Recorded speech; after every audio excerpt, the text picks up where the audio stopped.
Saudara Roy Suryo dan tim advokasi anti kriminalisasi akademisi dan aktivis Rabu siang mendatangi kantor Kejaksaan Negeri Jakarta Selatan.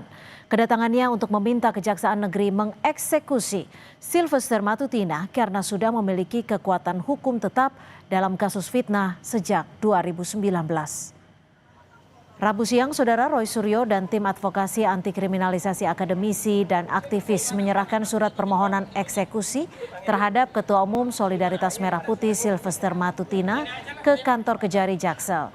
2019 lalu Sylvester Matutina dilaporkan keluarga Yusuf Kala atas kasus dugaan fitnah. Padanya suatu hukuman padanya ya. Dan sendiri statusnya adalah terpidana ya berdasarkan putusan nomor 100 tentang dari Kejaksaan tahun 2018 297 2018 lagi dan 297 dan 287 kasasi. Jadi yang sebenarnya yang bersangkutan tuh sudah harus dieksekusi oleh kejaksaan dan harus masuk ke dalam ruang penahanan ya atau masuk lembaga pemasyarakatan.